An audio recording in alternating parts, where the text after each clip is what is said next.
जम्मू कश्मीर में 2 सीटों पर बाईपोल यानी जिमनी इंतखाबात मुकम्मल हो गए।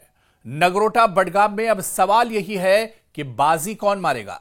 कश्मीर के जिमनी इंतखाबात का एग्जिट पोल आखिर क्या कुछ कहता है। नगरोटा और बडगाम में किसको मिली है बरतरी और किसकी उम्मीदें मांद पड़ती दिख रही हैं। आवाम ने अपना फैसला वोट बॉक्स में बंद कर दिया है, यानी ईवीएम में आवाम ने अपना फैसला बंद कर दिया है। अब सबकी नजरें नताइज पर जमी हुई है। 14 नवंबर को नतीजे आएंगे, लेकिन इससे पहले क्या उमर अब्दुल्लाह की हुकूमत को आवाम ने एक और मौका दिया है या अपोजिशन ने इनके खिलाफ माहौल बना लिया है। फिलहाल एग्जिट पोल के इब्तिदाई इशारे नगरोटा में बीजेपी और बडगाम में नेशनल कॉन्फ्रेंस के दरमियान सख्त मुकाबले की निशानदही कर रहे हैं, लेकिन हतमी फैसला वही होगा जो वोटों के खुलने के बाद सामने आएगा। और सवाल अब यही है कि नगरोटा और बडगाम किसके सर सजेगा जीत का ताज। आज इसी को हम समझने की कोशिश करेंगे। एग्जिट पोल क्या कुछ कह रहे हैं, माहिरीन की राय क्या कुछ है, एक्सपर्ट क्या कुछ कह रहे हैं, और जिन लोगों ने वोट किया है या जिन लोगों ने जम्मू कश्मीर की इन दोनों सीटों पर जिमनी इंतखाबात को बहुत करीब से देखा है, उनका तजिया क्या कुछ है इन इंतखाबात को लेकर। फिलहाल दोनों हलकों यानी बडगाम और नगरोटा में कोई मुस्तनद एग्जिट पोल तो शाये नहीं हुआ है जो वाज़े बरतरी का इशारा दे रहा हो। ताहम कुछ अहम इशारे और मालूमात भी मिल रही हैं जिन्हें मद्देनजर रखकर एक तरह से कहा जा सकता है कि नतीजे क्या कुछ होने वाले हैं। यानी 14 तारीख की जो तस्वीर होगी वो 14 तारीख से पहले ही एक तरह से हम क्लियर कर देंगे। और इसको लेकर जो साफ तौर पर इशारे निकल कर आ रहे हैं, चाहे नगरोटा की बात करें या बडगाम की बात करें, दरअसल मौजूदा जो इशारे हैं वो ये कहते हैं कि नगरोटा में वोटर टर्नआउट तकरीबन 75% रहा है और बडगाम में टर्नआउट तकरीबन 50% रहा है। यानी तज्जियाकारों का कहना है कि ये दोनों बाई पोल्स हुकूमत की मकबूलियत और अवामी रुझान जांचने का अहम मौका है। कुछ मुबस्सिरीन ने निशानदही की है कि नगरोटा इंतखाबात में भारतीय जनता पार्टी यानी बीजेपी अपनी मजबूत पोजीशन को बरकरार रखने की कोशिश कर रही है, जबकि बडगाम में हुकूमत की जमात यानी नेशनल कॉन्फ्रेंस के लिए अपनी गिरफ्त साबित करने का मौका है। और एहतियात के साथ अगर कुछ चीजें यहां पर देखी जाएं तो आप देखिए कि टर्नआउट का फर्क बहुत अहम है। नगरोटा में बहुत ज्यादा टर्नआउट हुआ है, बडगाम में निस्बतन टर्नआउट कम हुआ है, यानी वोटिंग परसेंटेज कम है। और यह मुख्तलिफ वजूहात की तरफ एक तरह से इशारा करता है। चूंकि कोई वाज़े एग्जिट पोल अभी यहां पर दस्तयाब नहीं है, इसलिए अभी कोई हतमी दावा करना कब्ल अज वक्त होगा। सियासी तज्जियाकारों ने बताया है कि वोटर्स का रवैया, लोकल मसाइल, मुहिम की शिद्दत और उम्मीदवारों की मकबूलियत अब नताइज पर अहम असर डाल सकते हैं।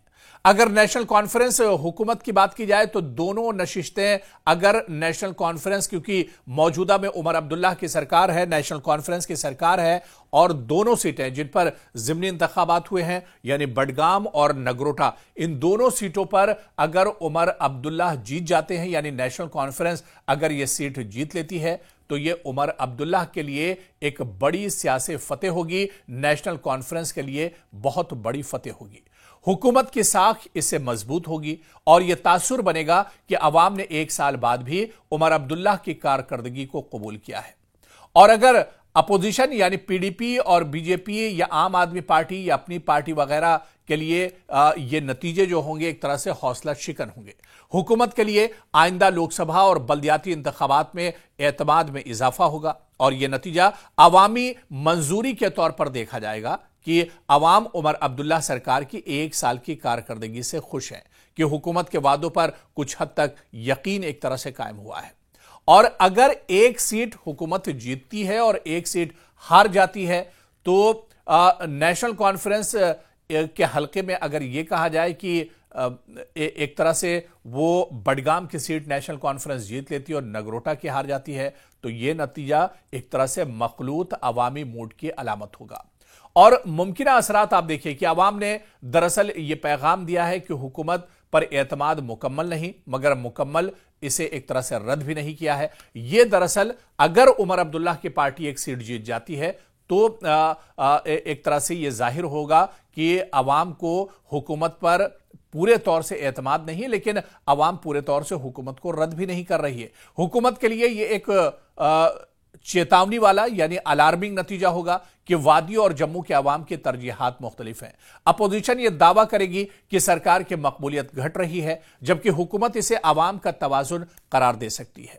और इसी तरह से आप देखिए कि हुकूमत दोनों ही नशिस्तों पर अगर हार जाती है, यानी नेशनल कॉन्फ्रेंस का उम्मीदवार अगर दोनों सीटों पर हार जाते हैं, यानी नेशनल कॉन्फ्रेंस को इन दोनों सीटों पर शिकस्त का सामना करना पड़ता है, तो आप यहां से मानकर चलिए कि नेशनल कॉन्फ्रेंस ये उमर अब्दुल्ला सरकार के लिए एक बहुत बड़ा झटका माना जाएगा। यह नतीजा साफ इशारा होगा कि अवाम हुकूमत से नाराज है, मायूस है। अपोजिशन को एक यहां से मजबूती मिलेगी, एक नया नारा मिल जाएगा। अवाम ने उमर सरकार को रिजेक्ट कर दिया है, यह एक मौका होगा अपोजिशन के पास। और हुकूमत के अंदर भी पॉलिसी सतह पर आप देखिए गौर व फिक्र और दबाव बढ़ सकता है। आइंदा इंतखाबात से कबल सियासी इत्तेहाद में भी उतल पुतल का इम्कान भी पैदा हो सकता है, क्योंकि नेशनल कॉन्फ्रेंस और कांग्रेस में जिस तरह की नाराजगी इन इंतखाबात में देखने को मिली है, तो ये जो दूरी है, ये जो खला है, ये एक तरह से और बढ़ सकती है। और ये दोनों नशिस्तें अगरचे अददी तौर पर ज्यादा अहम नहीं है, लेकिन सियासी मानों में ये बहुत बड़ी है। यह चुनाव तय करेगा कि उमर अब्दुल्ला सरकार पर अवाम का एतमाद अब भी कायम है या नया सियासी मोड़ अब जम्मू कश्मीर की सियासत में आने वाला है। यह देखना भी बहुत अहम होगा। तो कहीं ना कहीं दोनों सीटों के नतीजे तो 14 नवंबर को आएंगे, लेकिन अगर एग्जिट पोल की बात की जाए या अगर कोई अनुमान लगाया जाए, यहां से अगर यह कहा जाए कि बडगाम में कौन बाजी मार रहा है या नगरोटा में कौन बाजी मार रहा है, तो तस्वीर बहुत हद तक एक तरह से साफ होती नजर आ रही है।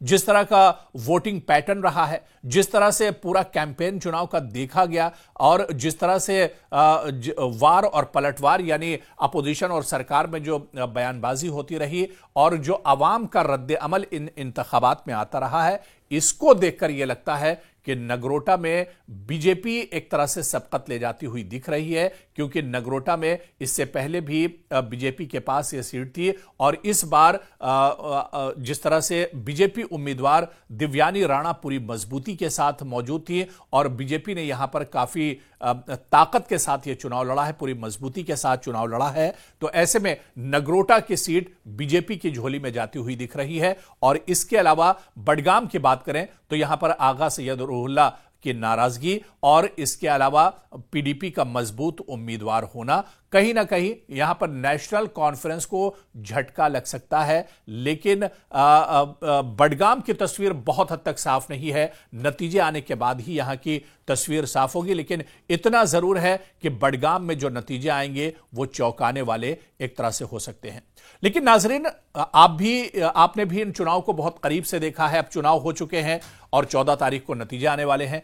आपकी राय में नगरोटा और बडगाम सीट पर कौन जीत रहा है, कौन बाजी मार रहा है? आपका एग्जिट पोल क्या कुछ कह रहा है? हमारे साथ कमेंट बॉक्स में आप अपनी राय जरूर शेयर कीजिएगा।